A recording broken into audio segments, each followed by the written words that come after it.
And I think throughout the show, the audience perhaps starts to forget even about the nudity, and then it will come back in sort of waves, I think, of the different elements of it, and it has it's sort of its own progression.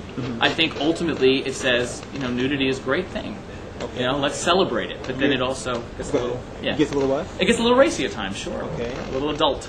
Tonight, get ready for something risque. Tonight, we throw inhibition away. Why even bother to make a fuss? Why make a fuss when it's obvious? To us, you're here to see gratuitous nudity. You're the new guy. I'm the new guy. Yeah, well, the new old guy. I did it in LA as well. So, and it was a different show in LA in a different form. Didn't it first premiere out there on the West Yes, Coast? yes, yes. I replaced the guy in the CD.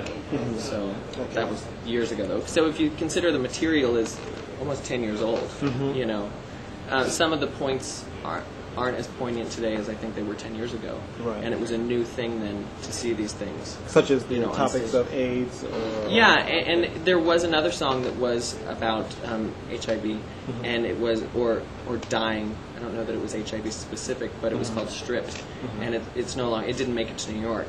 And the second act was much darker and much more poignant, but it kind of brought down the whole show, and that's not what the show is necessarily about, and that wasn't the intention of the writers, but that's what I don't believe it was the intention. Do you still feel that the undertones or even sarcasm still stays there, even though one song in particular was cut from the show?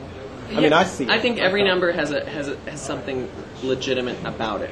Every number has a purpose and a reason, and it is legitimate and in its purpose. Right. And we kind of laugh at the fact. The seriousness of some of the numbers. Right. They fell at the birth and they plot at the thing. It doesn't get better than this. The bliss of a break. I'm Greg Stockbridge. And I'm Tim Burke. And we're with Naked Boy Singing. And you're watching Hotsapien.